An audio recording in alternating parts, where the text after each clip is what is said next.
우리가 함께 나누고 있는 이 새 생명 기도회, 이 기도회는요, 영적 생명에 대한 새로운 인식과 안목을 저와 여러분에게 줄 뿐만 아니라 그 영적 생명을 실제로 경험하고 누리게 되어지는 거룩한 출발점이 되는 것을 목표로 시작했습니다. 아마도 여러분 가운데 그것을 이미 경험하신 분도 계시겠고 또 앞으로 경험하게 되실 분도 계실 좀 있는데, 우리 안에 있는 영적 생명을 깊이 인식하면서 여러분 가운데 새로운 날들이 시작되시기를 축복합니다. 우리가 첫 번째 시간 새 생명으로의 초대, 새 생명으로의 초대 부르심에 대해서 함께 생각해 봤는데요. 이 생명 별거 없어요. 영적 생명이냐 육적 생명이냐 하는 거예요. 이게 제일 중요합니다. 우리가 이 땅에 살아가면서 육적 생명에 대한 관심은 매우 지대하다고 할 수 있는데 영적 생명에 대한 관심이 많이 없어요. 사실 실제적으로는 영적 생명이 육적 생명을 지배합니다. 그럼에도 불구하고 우리는 무의식에 속해 있는 영적 생명에 대한 그 중요성을 알지 못하기 때문에 날마다 육적 생명에 대해서는 굉장히 깊이 있게 또 수고하고 노력하고 알아가려고 하지만 영적 생명에 대해서는 알지 못한다는 거죠. 니고데모도 마찬가지였습니다. 표면적으로 봤을 때 예수님 행하시는 일들이 가리키는 예수님의 어떠한 아이덴티티, 예수님의 정체성은 단순히 인간으로 보기에는 그 무언가 그거보다 더 위대한 분으로 보여졌다는 것이죠. 그것은 그의 육적인 안목으로 바라본 것입니다. 예수님 말씀하시죠. 네가 물과 피로 거듭나지 아니하면 하나님 나라 볼 수도 없고 들어갈 수도 없다. 영적 생명이 우리 가운데 하나님 나라를 보여주고 들어가게 해주는 열쇠다라는 것을 먼저 말씀하셨습니다. 그러니까 우리 신자들에게 있어서 제일 중요한 게 뭐냐면은 이 영적 생명에 대한, 내가 영적 생명의 활력이 충만한가, 정말 영적 생명의 허기짐, 영적 생명의 목마름, 영적 생명의 무기력, 영적 생명의 그런 활력들에 대해서 내가 관심이 있는가 하는 것들을 먼저 생각해 볼 필요가 있는 것입니다. 이걸 모르면은 마음 가운데 날마다 나 백날 교회 다녔는데 왜 기쁨이 없지? 백날 교회 다녔는데 왜 감동이 없지? 이런 일들이 반복되는 것이죠. 여러분들은 얼마나 빈번하게 말씀을 읽으면서 은혜를 받습니까? 나는 일주일에 한 번은 은혜를 받는 것 같습니다. 손 들어볼까요? 네, 계신 것 같고. 나는 일주일에 2번은 받는 것 같다. 2번 이렇게 급격하게 떨어 2번은 받습니다. 2번. 나는 3번. 해주. 난 4번. 4번. 수연이? 아픔하나요? 수연이 회사가 멀어요. 여러분 이해해 주셔야 됩니다. 인천 송도에서 박수 한번 쳐주세요. 물론 더 멀리서 온 사람도 있지만 그럼에도 불구하고 이렇게 얼마나 귀합니까? 멀리서 와가지고 같이 또 예배한다는 게 너무 귀한 점이 있습니다. 우리가 일주일 내내 그 은혜를 경험하고 누리고 또 불쑥불쑥 찾아오시는 주의 음성을 듣는 일에 있어서 영적 생명이 매우 중요한 겁니다. 그렇기 때문에 저는 여러분들에게 첫 번째 시간 새 생명으로 초대, 새 생명으로의 부르심은 영적 생명을 자각하고 의식하게 되어지는 출발점으로 여러분을 인도했습니다. 두 번째 시간 생명의 빛에 대해 생각해 봤어요. 빛은 생명을 가진 존재가 세상을 바라보면서 이제 가져야 될 내용이죠. 빛이 있어야 볼 수 있으니까요. 빛을 보는 사람은 없습니다. 세상 사람들은 빛을 보는 게 아니에요. 빛으로 봅니다. 빛을 통하여 사물을 인식하고 대상을 인식하고 세상을 보고 의미를 발견하고 목적을 발견한다는 거죠. 생명의 차원에 있어서 제일 중요한 게 바로 이것이에요. 그 빛이 임하면서부터 내가 누군지, 남이 어떤 존재인지, 하나님은 어떤 분이신지, 세상은 무엇인지를 보게 되는 것입니다. 이 생명의 빛은 바로 예수님의 생명에 있다고 함께 생각해 보았는데요. 어쨌건 이러한 생명의 빛을 주님께서 주시기를 원했어요. 그래서 이 빛을 받는 것 매우 중요하다. 함께 나누었습니다. 또한 우리는 생명의 말씀에 대해서 생각해 봤어요. 이 생명이 존재하는 것은 단순히 이렇게 그냥 물질이 딱 던져져서 존재하는 게 아니라고 했습니다. 이 건축물 안에 뭐가 있다고요? 여기 안에 물리학, 수학, 여기 안에 우리가 눈에 보이지 않는 말씀이 있다 그랬어요. 건물 지을 때 설계도를 만듭니다. 설계도를 만들어야 그 안에서 안전하게 사람이 거주할 수 있거든요. 그러니까 matter, 물질 전에 form, 형식이 먼저 있어야 됩니다. 이 형식이 뭐라 그랬어요? 이게 말씀이라 그랬어요. 사람은 이렇게 살아야 한다. 이게 옳은 길이다. 우리는 이러한 모습으로 창조되었다 라고 하는 그 말씀이 우리의 생명을 담는 굉장히 중요한 그릇이라는 것을 함께 생각해 보았습니다. 그 생명의 말씀 정말 중요한 내용입니다. 또 어저께는 뭘 생각해 봤습니까? 생명의 물, 생명수, 같이 한번 생각해 보았습니다. 요한복음은 물의 책이라고 했어요. 모든 것이 물과 깊이 연결되어 있다고 말씀을 드렸습니다. 이 물이야말로 우리 몸을 구성하는 구성 이 진료 중에 가장 큰 비중을 차지하고 있습니다. 물이 그 생명 자체를 만들고 있는 가장 중요한 이 요소라는 것을 우리가 발견할 수 있는 거죠. 이 물이 마르기 시작하면 문제가 발생합니다. 그래서 성령께서 우리 가운데 생명의 물을 주시는 분이라고 되어 있는데, 물은 첫 번째 마시는 거라고 했어요. 물은 마셔서 수분을 공급하고 보충하는 것입니다. 또한 물은 씻는 것이라 했습니다. 충분히 수분 공급이 이루어지지 않으면 저처럼 까매져요. 충분히 수분 공급이 이루어지지 않고, 크게 웃는 분들도 계신데 자기는 얼마나 하는지 모르겠지만 물을 계속 공급받지 않으면 피부가 마르고 막 머리도 이렇게 뭔가 푸석푸석하고, 그거가 문제가 아니라 그랬죠. 우리가 알지 못했던 탈수 증상도 많다 그랬어요. 두통도 탈수 증상일 수 있다. 불면증도 탈수 증상일 수 있다. 근데 나는 목마른데 목마름을 인식하지 못해서 날마다 뭐 마신다 그랬어요? 콜라 마신다. 그다음에 또 저기 어저께 어떤 성도님이 저 콜라 마시지 말라고 좋은 차를 선물해 주셨어요. 그래서 이게 전 조금 내가 괜히 이런 말씀을 드려가지고 성도님들께 목사님 염려를 끼쳐드리나 싶기도 한데, 물을 마셔야 되는데 수분 공급을 원활하게 하지 못해가지고 날마다 이렇게 콜라나 마시고 커피나 마시고 이러니까 더 몸이 안 좋아지잖아요. 그죠? 그런 것처럼 진짜 생명의 물, 성령께서 생명의 물이 되셔서 우리 마음을 만족해 하시는 거예요. 우리 마음을 시원하게 하시는 거죠. 우리 마음을 시원하게 하시고, 또 어떤 분 저한테 그러더라고요. 제가 이제 생명의 물 이렇게 설교할 때 저는 수분 공급할 때 물이 잘 안 들어가더라. 그리고 저는 의외 뜻밖의 토마토가 잘 들어가더라 했더니 자기 집 토마토 사진을 찍어서 저한테 보내신 분이 계세요. 목사님 덕분에 깜빡했던 토마토를 찾아냈습니다. 진짜. 아니, 설교에 어디 은혜 받는지 모르겠어요. 진짜. 어떤 포인트에 지금 다들 비본질에 다들 제가 예화로 드린 걸 늘 조심해야겠다라는 생각을 좀 합니다. 어쨌건 저는 뜻밖의 토마토를 먹으니까 수분 공급이 더 잘 되는 걸 발견한 거죠. 이 마찬가지예요. 목사님, 저는요 릴스 많이 보고 뭐 그냥 넷플릭스 보고 좀 그럼 충전이 돼요. 근데 그게 정확한 수분 공급이 아닐 수 있다는 거죠.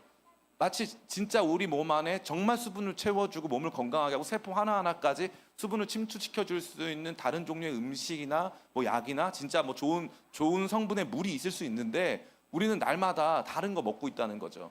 그런데 놀랍게도 예수님께서 말씀하셨어요. 성령께서 누구든지 목마르거든 나에게 와서 마셔라. 예수님께 나와서 예수님께서 주시는 그 생명의 물은 성령님이신데, 그 성령님을 마시울 때야 비로소 진짜 해갈을 경험하는, 진짜 시원하구나 경험할 수 있고, 이 생명의 물의 두 번째는 뭐라고 했습니까? 실로암 못에 가서 씻으라. 그래서 이 물의 두 번째 기능은 씻는 것입니다.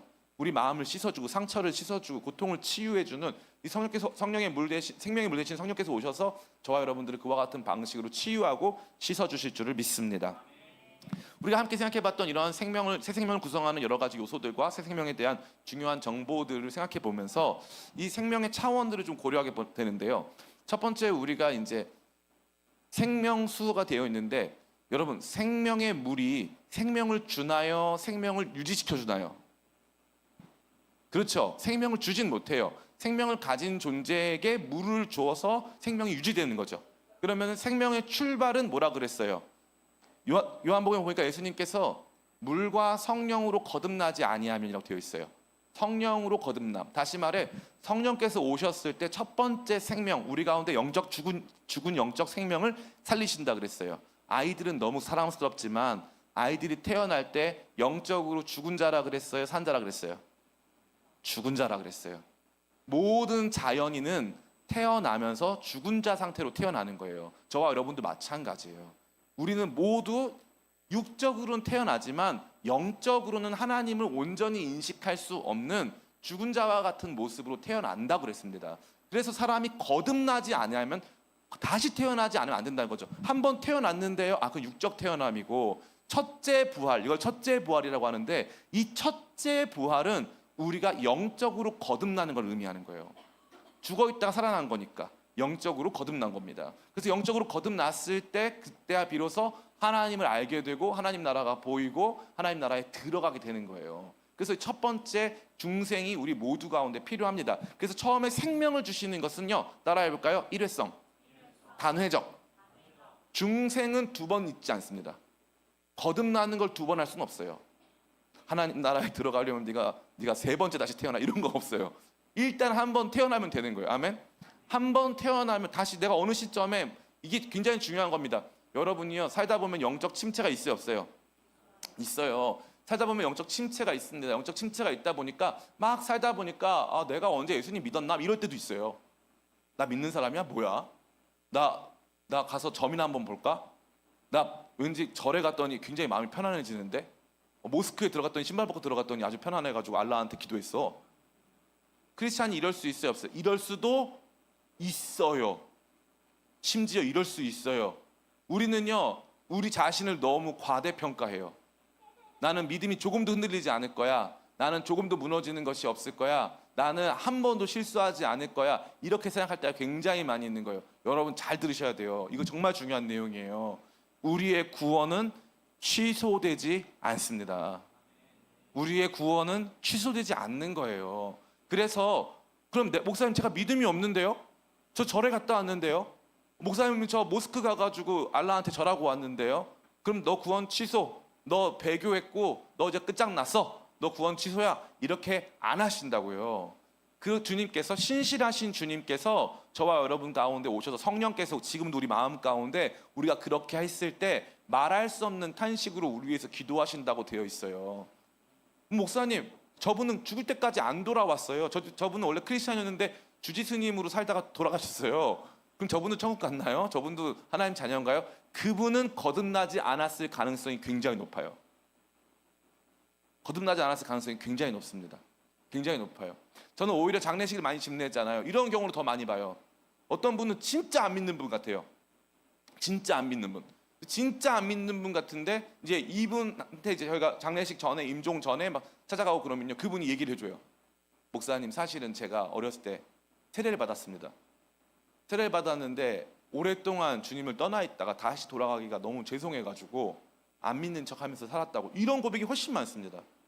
훨씬 많은 거예요. 그러니까 우리가 알아야 될 지점은 바로 그것입니다. 다른 게 아니라 주님께서 우리에게 필요한 구원, 영생은 중생할 때, 거듭날 때 한 번에 주셨다 이거예요.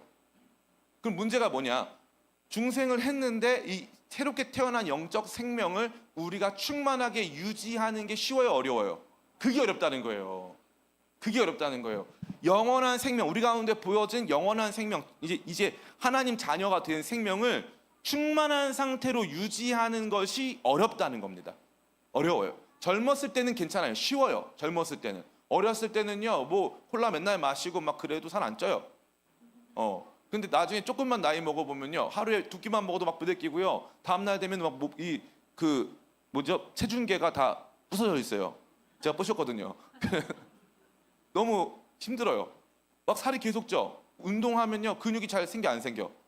안 생깁니다. 제가 회개하고 있어요. 제가 한동안 운동 많이 하고 여러분한테 근육 많이 생겼다고 했는데 회개하고 있습니다. 다시 사라지고 있어요. 어디서 찾아야 되죠, 제 근육? 어떻게 이렇게 많이 사라졌는지. 너무 힘들어. 이 생명을 충만한 상태로 유지하는 게 어려운 거예요. 그러니까 이 사도 바울이 디모데에게 내가 너로 안수하여 너가 처음 받았던 그것을 다시 불일토록 하고 싶다라고 말했단 말이에요. 그 말이 뭐냐면은 디모데가 주님 처음 따라다닐 때 막 그 새 생명으로 말하면 충만해가지고 막 기뻐했어요. 근데 그러다가 조금씩 시간이 가니까 마음에 침체가 오고 혼자 에베소라고 하는 지역에 목회했거든요. 사도 바울이 가라 그래가지고 혼자 목회하면서 거기서 힘든 일 많이 겪어가지고 마음이 침체된 거예요. 사도 바울이 안수해서 다시 한번 너의 안에 있는 성령을 불일듯하게 하고 싶다라고 말할 정도가 된 거죠. 한마디로요, 우리는요 날마다 따라볼까요? 영생을 관리해야 된다. 이게 중요한 거예요. 제 이 새생명 기도회는요, 여러분을 거듭나게 하는 목적도 있었지만 더 중요한 게 뭐냐면요, 한 번쯤은 나는 확실히 거듭난 사람이 맞다라고 하는 우리 마음 가운데 이 강한 확신이 있었단 말이에요. 근데 그것을 우리가 제대로 관리해내지 못해서 새 생명이 우리 가운데 있는데 옛 생명으로 살고 있는 안타까운 모습을 가지고 있다는 것입니다. 이게 진짜 중요한 거예요. 그래서 생명을 주는 건 성령께서 주시는 단회적인 역사다라는 걸 이해할 필요가 있어요. 그럼 생명의 빛은 뭐라고 했습니까? 생명의 빛은요, 여러분이 생명을 존속하는 데 필요할까요? 안 필요할까요? 예를 들어 여러분이 맹인이 됐어요. 맹인이 됐으면은 생명의 빛이 없네요. 빛이 없네요. 맹인이 된 상태에서 시각장애인이 된 상태에서 그럼 생명이 있어요, 없어요? 시각장애인도 생명이 있어요, 없어요? 있잖아요. 그래서 생명의 빛은요, 생명 그 자체, 생명이 존재하는 그 자체를 보여주는 건 아니에요. 이 생명의 빛이라고 하는 것은요, 생명의 존재 의미를 비춰주는 거예요. 존재 의미를, 목적과 의미를 비춰줍니다. 두 번째가 뭐냐? 생명의 물이죠. 생명의 물. 그럼 물도 보세요. 여러분 물만 먹고 살 수 있어요, 없어요? 없어요. 우리는요, 물만 먹고 사는 걸 뭐라고 부르냐면요, 금식이라고 불러요. 물만 먹고 살면 금식이라고 부릅니다. 죽었어요, 안 죽었어요? 안 죽어, 살아 있어요. 물만 먹었어. 40일 넘기면 안 돼요. 위험해요. 40일뿐만 아니라 더 사실 3일도 넘기기 쉽지 않잖아요. 물만 먹고 하기도 쉽지가 않아요. 그거 됐으면 여러분 다 우리가 얼마나 행복했겠어요, 그죠?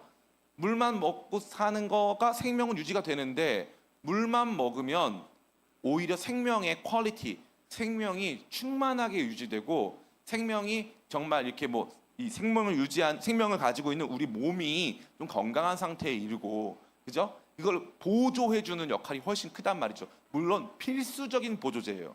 필수적입니다. 그러나 그럼에도 불구하고 좀 이따 살펴보게 될 이 생명을 구성하는 가장 생명을 생명답게 만드는 가장 중요한 내용과 비교해 봤을 때는 그것보다는 상당히 보조적인 역할을 한다는 겁니다. 그래서 오늘 우리가 생각해 보고자 하는 것이 바로 생명의 떡입니다. 생명의 떡. 고 이어령 박사님은 생전에 그의 책에서 생명의 떡은 번역이 잘못됐다라고 했어요. 저도 100% 동의합니다. 생명의 떡은 번역이 잘못됐어요. 왜냐하면요, 영어로는 bread예요. 생명의 빵입니다. 목사님, 저는 떡이 더 좋아요. 근데 제가 알기로는 우리 교회 빵순이들이 진짜 많습니다. 빵파가 엄청 많아요. 그래서 목사님, 저는 떡이 더 좋은데 왜 생명의 빵이 맞단 말씀이십니까? 여러분에게 질문 하나 할게요. 원래 우리나라에서 떡을 매일 먹었습니까? 잔치 때만 먹었습니까? 그러면 떡은 일상 음식이에요? 특별 음식이에요? 특별 음식이에요. 이어령 박사가 지적한 게 바로 그거예요. 떡은 특별 음식이라는 거예요. 그렇기 때문에 이 음식의 일상성을 보여주지 못한다는 거예요. 너무 정확한 그 지적이라고 생각해요, 저는. 예수님이 자기가 생명의 떡이라고 말씀하셨을 때 이 양식은 일상적으로 매일 공급되어져야 하는 우리에게 양분을 주는 그러한 물질이라는 겁니다. 이게 정말 중요한 내용이에요. 예수님께서 이 말씀하셨을 때는요, 이 생명의 차원 중에 가장 생명을 생명답게 만드는 생명 유지에 있어서 가장 결정적인 역할을 하는 우리의 영양소, 양분, 이 모든 것들을 공급하는 생명의 음식에 대해서 말씀하셨습니다. 물을 마셔도 생명을 유지할 수는 있어요. 근데 여러분 물만 마시고 싸울 수 있어요, 없어요? 잘 싸우는 사람 싸우겠죠. 복식 선수들은 물만 마시고 살 뺀 다음에 막 싸우기도 하니까요. 그런데 음식을 먹어야 돼요. 음식을 먹었을 때 머리도 돌아가고, 음식을 먹었을 때 몸도 움직일 수 있고, 음식을 먹었을 때 기쁘고, 음식을 먹었을 때 자매님들 어떤 상태가 됩니까? 음식을 먹기 전에는 예민해. 근데 일단 뭐가 들어가면, 두쫑크가 들어가면은 상당히 이렇게 평안해져. 이게 왜 그럴까요? 음식이 생명의 차원 중에 가장 직접적인 에너지를 주기 때문에. 생명의 에너지. 바로 이겁니다. 영적 생명의 파워풀한 에너지를 제공하는 게 생명의 떡, 생명의 빵, 생명의 양식이라는 거예요. 그럼 이 생명의 양식이 뭐냐? 뭐가 우리의 영적 에너지를 공급하느냐? 어떤 것이 우리의 새 생명이 더욱더 활력 있게 우리의 삶을 지배하도록 하느냐? 예수님께서 오늘 바로 그 말씀을 저와 여러분에게 주고 계십니다.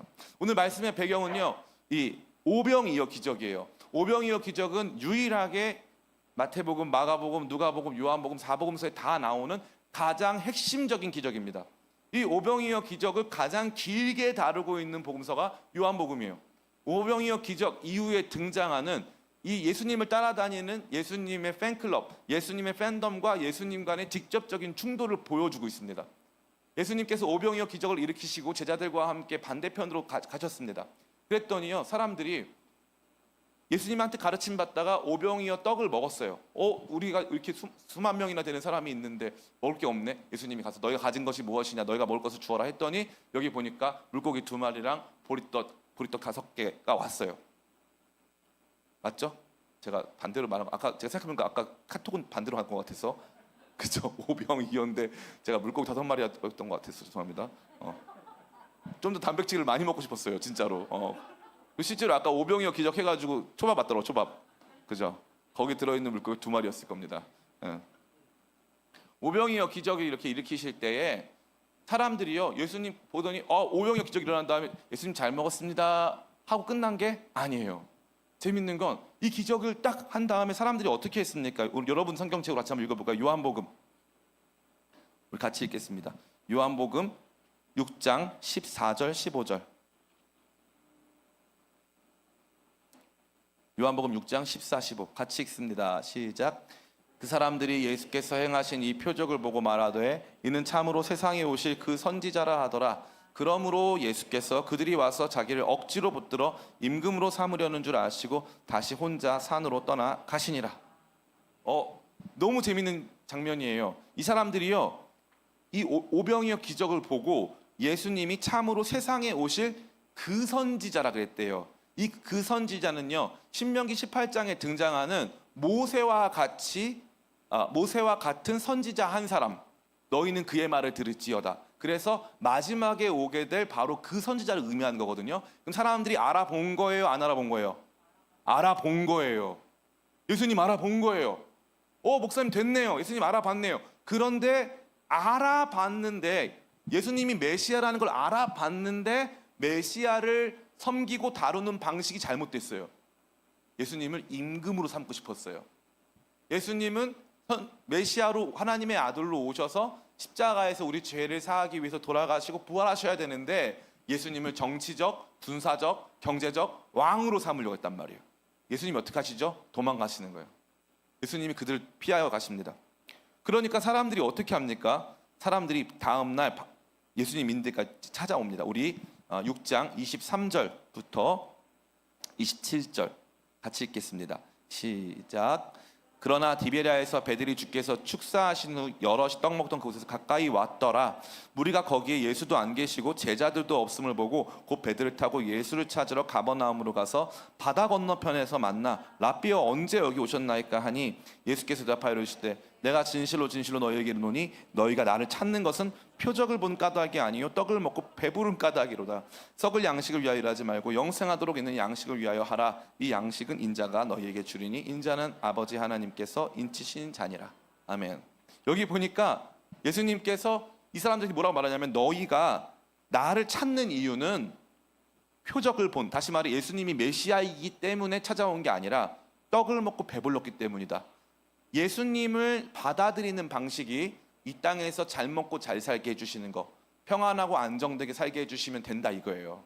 그거를 그들의 삶의 목적으로 예수님을 찾아오니까 예수님 어떻게 하신다고? 예수님은 그들을 거부하십니다.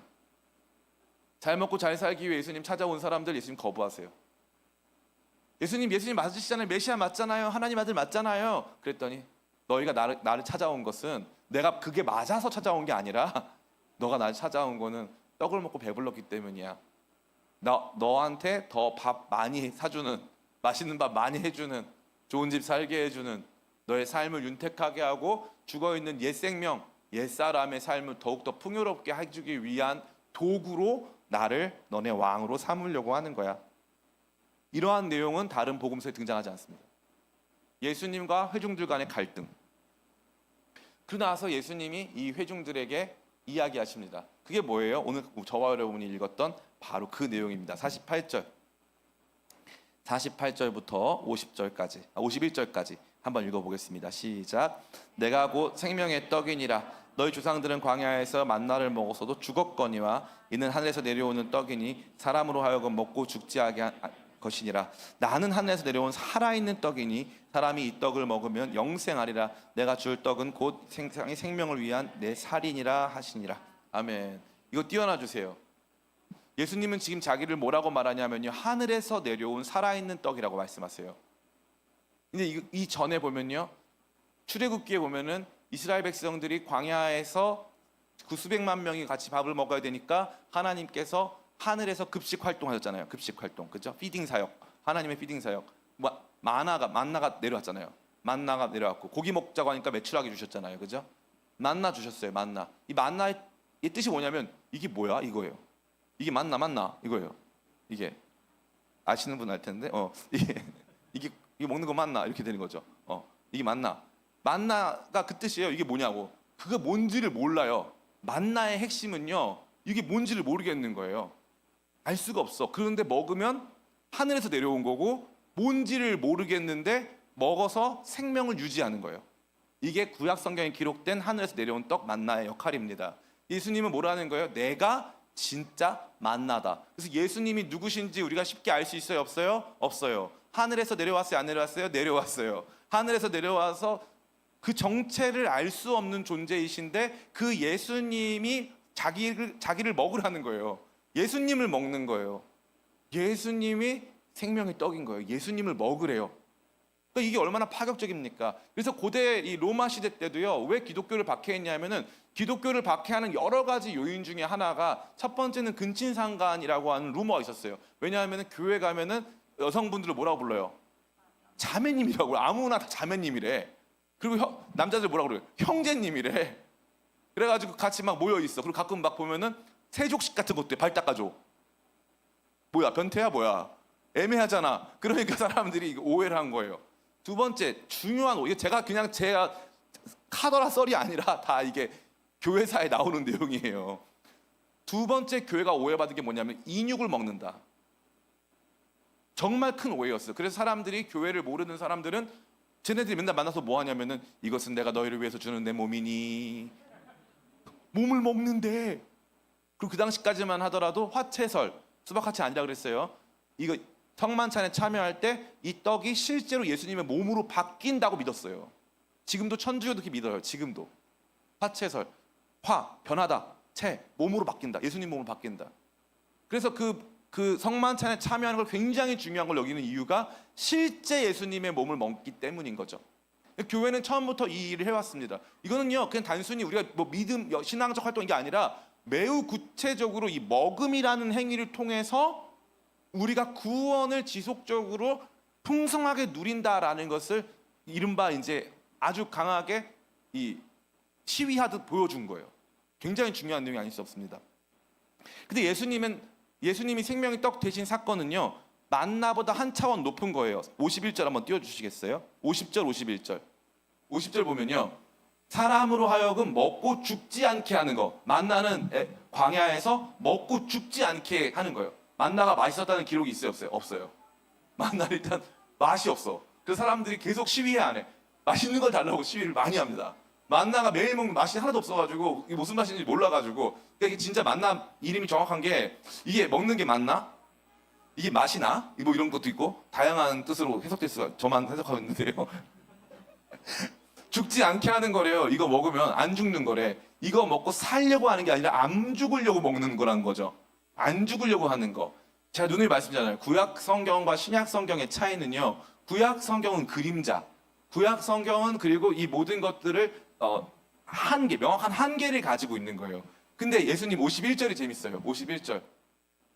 나는 하늘에서 내려온 그냥 떡 아니고 살아있는 떡이니 사람이 이 떡을 먹으면 영생하리라. 먹고 죽지 않는 게 아니라 영원히 사는 거예요. 그러니까 너무나도 중요한 거죠. 예수님이 바로 이러한 종류의 본인이 음식이시다, 본인이 빵이다, 본인이 양식이다 라고 말씀하시는 겁니다. 이 부분을 우리 나중에 수천 년 뒤에 올 성도들이 오해하지 않게끔 하기 위해서 예수님께서 아주 구체적으로 예수님을 먹는다는 게 무엇인지를 밝혀주셨어요. 그러니까 우리는 예수님을 먹는다는 이 행위를 애매모호하게 이해해서는 안 돼요. 예수님을 먹어야 하는데 예수님을 어떻게 먹냐가 규정되어 있다 이 말이죠. 너무 중요합니다. 같이 한번 읽어보겠습니다. 52절부터 우리 57절까지 같이 읽습니다. 시작. 그러므로 유대인들이 서로 다투어 이르되 이 사람이 어찌 능히 자기 살을 우리에게 주어 먹게 하겠느냐. 예수께서 이르시되 내가 진실로 진실로 너희에게 이르노니 인자의 살을 먹지 아니하고 이자의 피를 마시지 아니하면 너희 속에 생명이 없느니라. 내 살을 먹고 내 피를 마시는 자는 영생을 가졌고 마지막 날에 내가 그를 다시 살리리니 내 살은 참된 양식이요 내 피는 참된 음료로다. 내 살을 먹고 내 피를 마시는 자는 내 안에 거하고 나도 그의 안에 거하나니 살아계신 아버지께 나를 보내심에 내가 아버지로 말미암아 사는 것 같이 나를 먹는 그 사람도 나로 말미암아 살리라.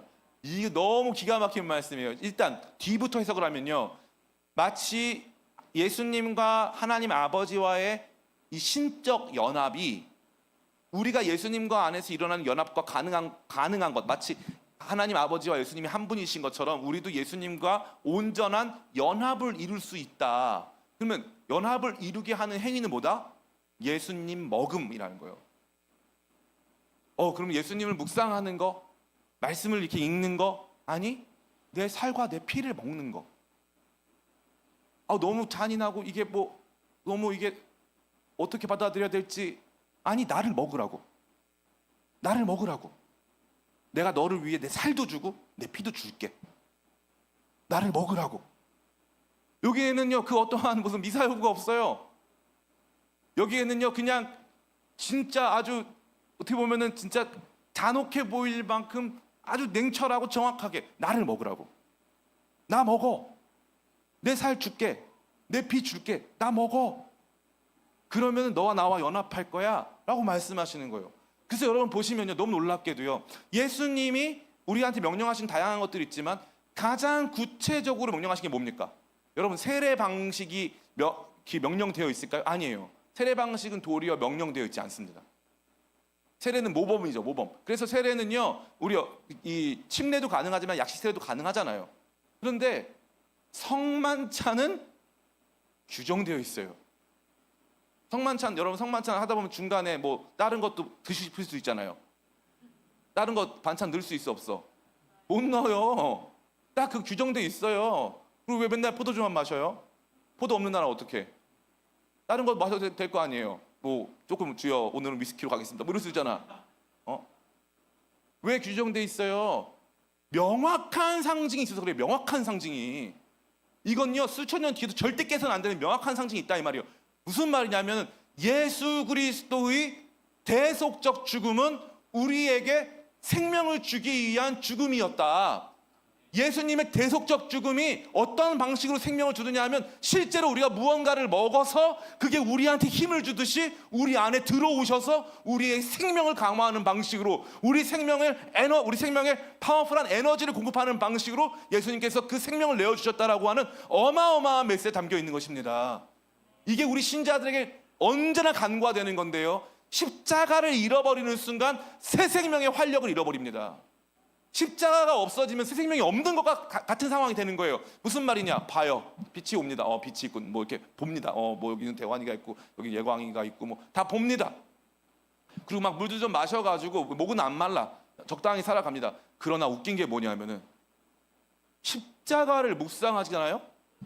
십자가가 나를 위한 것이라고 느껴지고 죽어있는 나를 살리시려고 예수님께서 자신의 귀한 몸을 내어주셨다는 사실이 막 받아들이잖아요. 그러면은 막 복음을 전해. 그분을 위해 막 삶을 바쳐. 막 선교지 나가서 막 순교를 해. 이런 일들이 가능한 이유가 뭐냐면은 진짜 파워풀한 영적 생명은 오직 생명의 양식 대신 우리 주님의 생명, 다시 말해 십자가에서 죽으심, 내가 예수 그리스도를 십자가에 못 박았음, 이것 안에서 주어지기 때문입니다. 아멘 타이밍이에요. 아멘. 고린도후서 4장 댄스 있게 가시죠. 옆으로. 네, 우리 같이 한번 우리 읽어보겠습니다. 우리 고린도서 4장 7절부터 4장 7절부터 우리 15절까지 말씀 같이 한번 읽어보겠습니다. 시작. 우리가 이 보배를 질그릇에 가졌으니 이는 심히 큰 능력은 하나님께 있고 우리에게 있지 아니함을 알게 하려 함이라. 우리가 사방으로 우겨싸움을 당하여도 쌓이지 아니하며 답답한 일을 당하여도 낙심하지 아니하며 박해를 받아도 버림받지 아니하며 거꾸러뜨리를 당하여도 망하지 아니하고 우리가 항상 예수의 죽음을 몸에 짊어짐은 예수의 생명이 또한 우리 몸에 나타나게 하려 함이라. 우리 살아있는 자가 항상 예수를 위하여 죽음에 넘겨짐은 예수의 생명이 또한 우리 죽을 육체에 나타내게 하려 함이라. 그런즉 사망은 우리 안에서 역사하고 생명은 너희 안에서 역사하느니라. 기록된 바 내가 믿었으므로 말하였다 한 것 같이 우리가 같은 믿음의 마음을 가졌으니 우리도 믿었으므로 또한 말하노라. 주 예수를 다시 살리신 이가 예수와 함께 우리도 다시 살리사 너희와 함께 그 앞에 서게 하실 줄 아노라. 이 모든 것이 너희를 위함이니 많은 사람의 감사로 말미암아 은혜가 더하여 넘쳐서 하나님께 영광을 돌리게 하려 함이라. 다 설명 많이 필요 없고 딱 한 가지만 보면 되는데, 우리가 항상 예수의 죽음을 몸에 짊어짐은, 여기서 예수의 죽음은요 뭐냐면은 예수님의 시신을 말하는 거예요. 예수님의, 더 정확한 표현은 예수님의 죽은 몸, 예수님의 시체를 우리 몸에 짊어짐은 이 뜻이에요. 예수님의 죽으심, 우리를 위하여서 자신의 살과 피를 값없이 내어주신 예수님의 대속적 죽으심은 마치 자기 몸을 찢어 우리한테 먹으라고 주신 것과도 같이 우리의 생명을 위한 대속적 죽으심이었다라고 하는 것을 밝히 말해주고 있는 것입니다. 예수님 안에, 근데 예수님은 왜 하필이면 이렇게 해야 했을까요? 여러분, 생명을 주는 방식이 다양하게 있겠지만 왜 그랬을까요? 예수님 안에요 하나님의 생명이 있는데, 이 하나님의 생명을 우리 가운데 전달하기 위해서는 예수님을 깨뜨려야 했기 때문입니다. 우리 요한일서 5장 11절, 제 설교를 많이 들으신 분들은 아마 아실 건데, 요한복음 5장 11절부터 12절 같이, 요한일서입니다. 요한일서 5장 11절부터 12절 같이 읽습니다. 시작. 또 증거는 이것이니 하나님이 우리에게 영생을 주신 것과 이 생명이 그의 아들 안에 있는 그것이니라. 아들이 있는 자에게는 생명이 있고 하나님의 아들이 없는 자에게는 생명이 없느니라. 아멘. 예수님 안에 뭐가 있다? 생명이 있다. 우리에게 영생을 주셨는데 이 생명은 원래 어디에 있었다? 예수님 안에 있던 생명이다. 예수님 안에 있던 생명이기 때문에 이걸 우리한테 주시기 위해 예수님 깨트리셨다. 깨트려 주신 예수님이 그 생명 우리 가운데 넣어주셨다 이 말이에요. 이거 진짜 중요한 겁니다. 이러한 종류, 다시 말해 좀 우리한테는 거북할 수 있고 다소 잔혹하게 들릴 수 있겠지만, 예수님의 생명에 참여하는 방식이 예수님이 자기 몸을 우리를 위한 영원한 음식으로 주셨다. 그래서 뜯어 먹고 피를 마시는 것과 똑같은, 이와 같은 잔혹해 보이리만큼, 처참해 보이리만큼 가장 치열한 생명 영위의 활동이 예수님이 처음부터 보여주고 싶은 그림이었다는 겁니다. 그러한 과정에서 분명하게 우리가 알게 되는 게 뭡니까? 예수님은 하나님의 어린 양이었다는 거고, 하나님의 어린 양이라는 거는 예수님이 귀엽다는 뜻이 아니라는 거예요. 우리 36절, 죄송합니다. 어디 30 말을 안 해. 요한복음 19장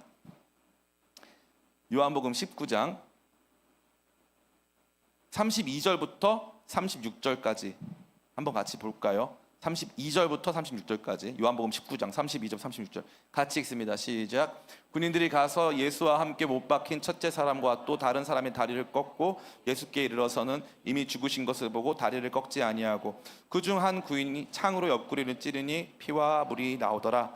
이를 본 자가 증언하였으니 그 증언이 참이, 그가 자기의 말하는 것이 참인 줄 알고 너희로 믿게 하려 함이니라. 이 일이 일어난 것은 그 뼈가 하나도 꺾이지 아니하리라 한 성경을 응하게 하려 함이라. 그러면 그 뼈가 꺾이지 아니하리라 라고 하는 말씀은 어디에 있었을까요?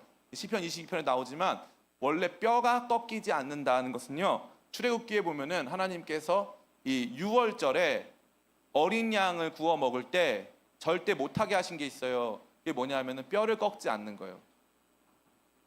어린 양은 뼈를 꺾지 않습니다. 그래서 사복음서 중에 유일하게 요한복음만 예수님 처음 나타나셨을 때 세례 요한이 보라, 세상 죄를 지고 가는 하나님의 어린 양이로다. 요한복음에 나오는 거예요. 세상 죄를 지고 가는 어린 양은 죽임을 당하고, 죽임당한 어린 양은 우리의 생명을 위해 자기 몸과 피를 내어주죠. 그래서 요한계시록에 보면은 하나님의 보좌 우편에 앉으신 이가 있는데 그가 보니 일찍이 죽임을 당하신 것 같더라 라고 되어 있고, 그 어린 양을 향하여서 뭐라고 찬양하냐면은 죽임 당하신 어린 양이라고 표현한다는 거예요. 이건 요한계시록, 요한일서, 요한복음 다 일관성 있게 기록되어지고 있는 패턴입니다. 이걸 통해서 뭘 알 수 있어요? 예수님은요 음식으로 오셨다고요. 음식으로 먹으라고. 여러분이요 소개팅 나갔는데 만약에 소개팅을 나갔는데 예광이 뭐 수연이 한번 소개팅 나가볼까? 은택이 소개팅 나가서 어떤 음식을 먹습니까? 소개팅 나갔을 때 뭐 먹어야 될 것 같아요? 은택이 아니 너가 먹고 싶은 거 말고 좀 헤비하지 않은 거 먹어야 되겠죠. 소개팅 나가가지고 바로 뭐 곱창 같은 거 먹고 소개팅 나가가지고 바로 그다음에 뭐 이렇게 해가지고 뭐 간장게장 이런 거 먹는 사람 있어요 없어요? 소개팅 나가서 간장게장 먹으면 돼 안 돼? 우리 형제들 회개하세요. 본인이 먹고 싶은 거 먹는 날이 아니야 그날이. 근데 상상을 해봐요. 간장게장 같은 걸 먹을 때 이 모습이요.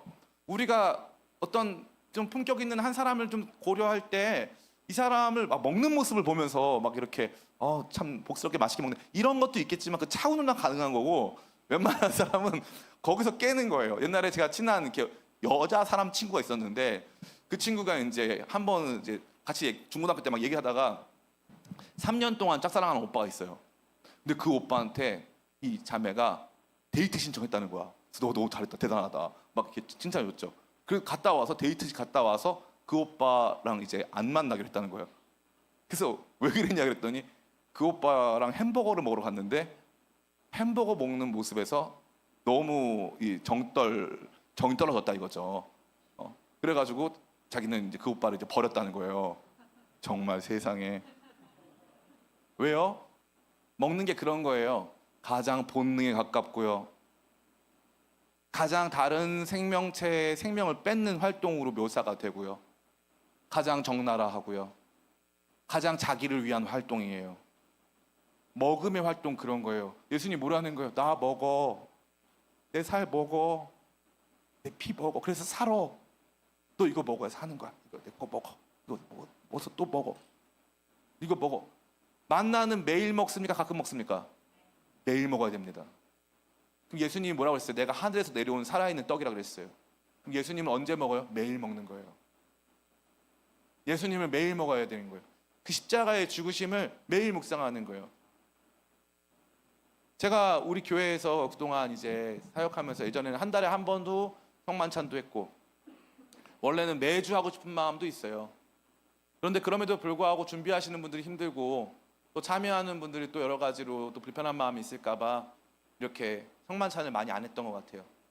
많이 안 했는데 그거에 대한 늘 안타까운 마음이 있어요.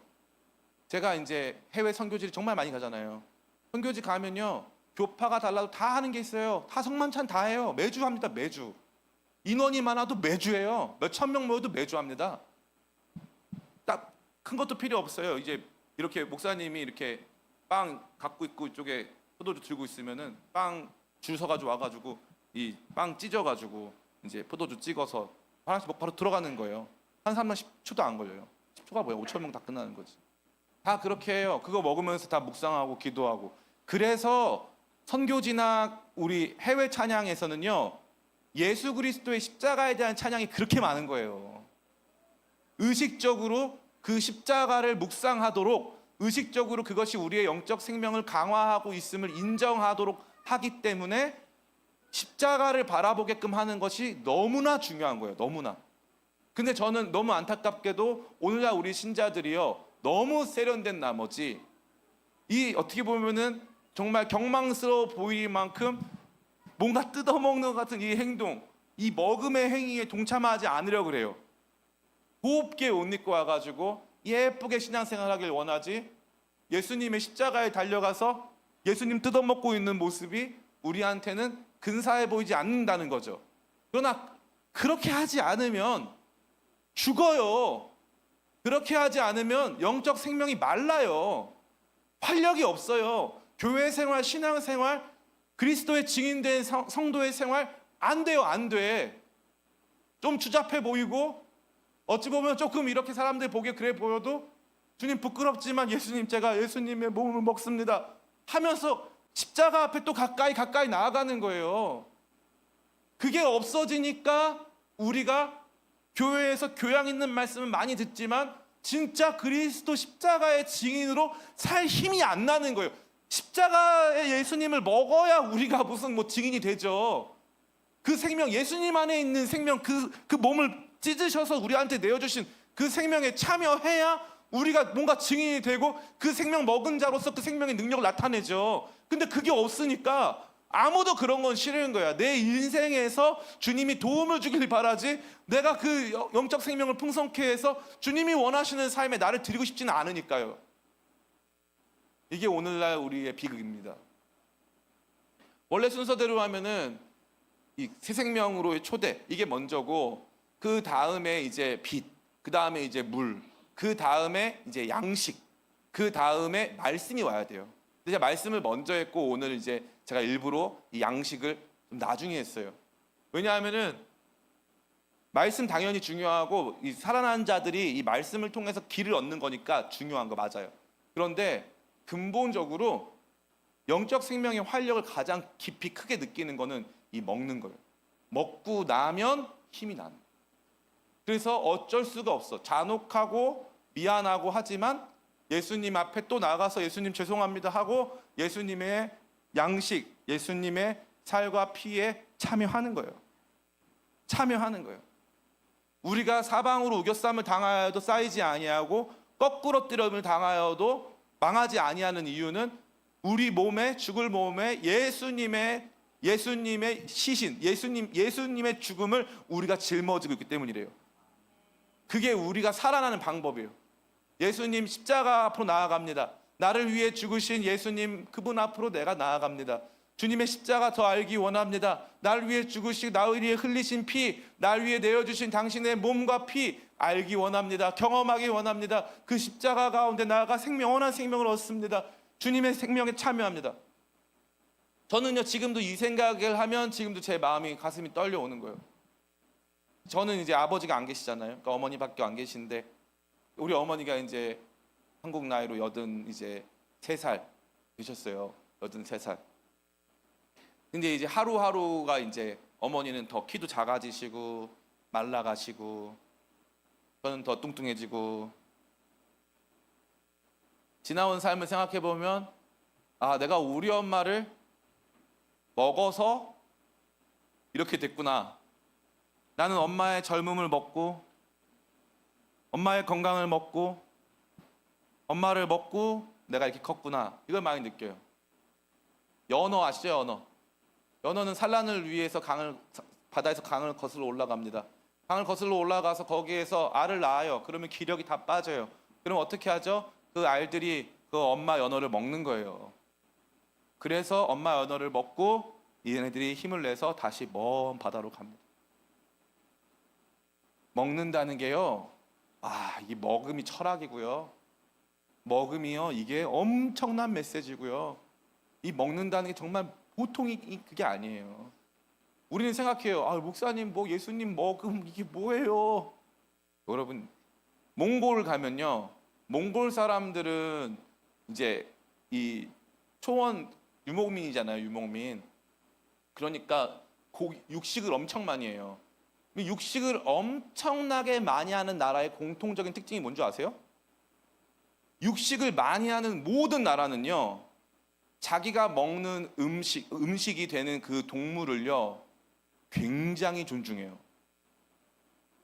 정말 중요한 특징이에요. 육식을 진짜 많이 하는 나라는요, 어떻게 하면 이 동물이 아프지 않고 아주 이 동물의 동물권 같은 거, 이 생명의 존엄성을 유지하면서 할 수 있느냐. 그리고 심지어 그것을 되게 좋게 생각해주고 어떻게 해서든지 좋은 마음을 가져요. 이게 우리는요, 우리가 뭔가를 먹었다고 해서 마치 우리는 더 원시적인 것 같아. 예수님 먹는 거 너무 원시적이, 너무 추잡해. 그게 아니라니까요. 그렇지 않으면 살 수가 없으니까 예수님 먹는 거, 예수님이 기꺼이 내주셨으니까 먹을 수 있는 거예요. 이 진짜 중요한 메시지입니다. 진짜 중요한 메시지예요. 우리는요, 너무 우리의 신앙이 얕아요. 얕아가지고 그냥 이런 거예요. 나 그냥 복 받고 그냥 사랑한다 말씀해 주시고 막 그냥 이렇게 사랑받고 필요한 거 채움받고. 근데 예수님이 그러는 거예요. 그래서 예수님 봤더니 예수님이 오병이어 기적 이렇게 주셔가지고 배고팠는데 밥도 주셨어. 예수님하고 맨날 같이 다니면 밥 먹을 수 있겠다. 예수님 저 데려가 주세요. 오지 마. 저를요? 왜 오지 말라고 하세요? 너 나 따라오는 거 밥 많이 먹으려고 오는 거잖아. 너 돈 많이 벌려고 오는 거잖아. 잘 먹고 잘 살려고 오는 거잖아. 오지 마. 오지 마. 나 그렇게 온 거 아니야. 오지 마. 어떡하라는 거예요? 그러면 나를 먹어. 나를 먹어. 그랬더니 어떻게 되죠? 이렇게 말씀하셨더니 여기 보니까 여러분 같이 6장 우리 여러분 성경으로 같이 한번 읽어봤으면 좋겠는데 여기 보니까 이 사람들이요 제자들까지요 같이 한번 읽어보겠습니다. 우리 6장 66절 67절 같이 읽겠습니다. 시작. 그때부터 그의 제자 중에서 많은 사람이 떠나가고 다시 그와 함께 다니지 아니하더라. 예수께서 12제자에게 이르시되 너희도 가려느냐. 와, 무리들만 예수님 떠난 게 아니에요. 오병이어 기적 일으켜 주셨는데 예수님이 자꾸 나를 먹으래. 아니 예수님 그게 아니고 예수님 잘하시는 거 있잖아요. 오병이어 같은 거 있잖아요. 조금만 넣어도 많이 나오는 거 있잖아요. 음식 안정적으로 공급하시는 거 있잖아요. 그거요 그거. 아니야 나 그거 안 할 거야. 나를 먹어. 그랬더니 사람들이 예수님 떠나가는 거예요. 그러고 나서 제자들도 다 떠나갔어. 12제자한테 물어보시는 거예요. 너희도 가려느냐. 사람들은요 이 부분을 제일 힘들어해요. 이 부분이 뭔지 아세요? 십자가. 많은 성도들이 십자가의 원수로 살아갑니다. 많은 성도들이요 십자가의 반대자로 살아가요. 목사님 아닌데요? 저 십자가 찬성하는데요. 예수님께서 제자들에게 물어보십니다. 너희는 나를 누구라 하느냐? 그러니까 베드로가 말해요. 주는 그리스도시요 살아계신 하나님의 아들이십니다 라고 말을 했어요. 그러니까 예수님이 바요나 시몬아, 요나의 아들, 요한의 아들 시몬아라는 뜻이에요.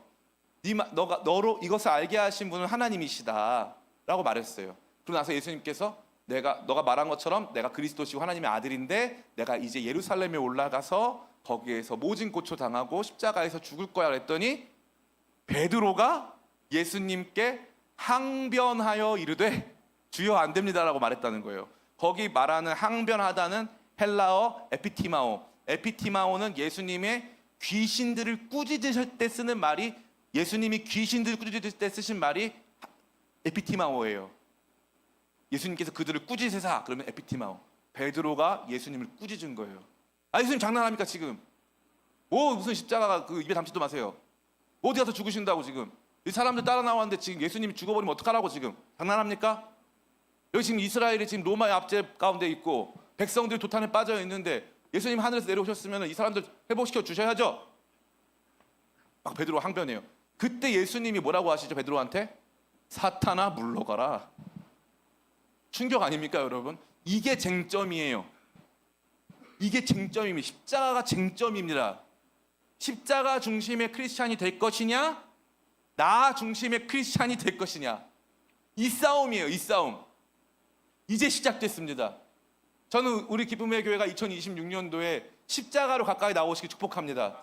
예수님의 살과 피를 마시는 너무나도 치열하고 다소 추잡해 보이지만 그 십자가 알기 원하여서 나를 위해서 죽으신 그 예수님 그분의 생명에 더 참여하고자 힘쓰고 애쓰는 2026년이 되기를 축복합니다. 여기에 우리의 영적 에너지가 달려있는 거예요. 이게 없으면 영적 에너지가 안 나옵니다. 육적 에너지만 나와요. 우리 열심밖에 안 나옵니다. 십자가가 강력하게 역사해가지고 사람들마다 막 예배 중에 십자가 얘기 듣고 막 흐느끼고 나를 위해서 생명 내어주신 그 주님께 나는 무엇을 내어줘야 하는가, 그것 때문에 막 마음 가운데 고민하고 주님 저도 여기 있는데 제 인생도 받아달라고 막 해야 되거든요. 그게 우리가 예수 믿는 그게 이유고 출발점 아니었습니까? 언제부터 우리 잘 먹고 잘 살려고 십자가는 집어치고 오병이어 떡이나 내놓으라고 예수님 압박하고 십자가 지러 가신다는데 예수님 꾸짖으면서 십자가 싣고 딴 거 달라고, 그게 우리 모습이잖아요. 우리 안에 지금 회복돼야 되는 게 바로 이거란 말이에요. 내 살과 피를 먹어라. 그래야 네가 산다. 나를 먹어라. 나를 먹으라고 내어주신 그 주님, 제자들에게 자신의 것을 다 내어주시고 우리로 하여금 생명 얻게 하시려고, 그 생명을 충만하게 누리게 하시려고 자신의 생명 내어주신 그 주님의 생명 앞으로, 그분의 십자가 앞으로 나아가서 예수님의 살 뜯어먹는 마음으로 십자가 더 붙잡고 묵상하고 예수님의 생명 더 얻기 위해서 주님 십자가 흘리신 그 보혈 내 안에 더 채워주시고 그 생명으로 나를 더 충만케 해달라고 날마다 주 앞에 한 걸음 한 걸음 나아가는 2026년에 우리 모두가 되기를 예수님의 이름으로 축원합니다.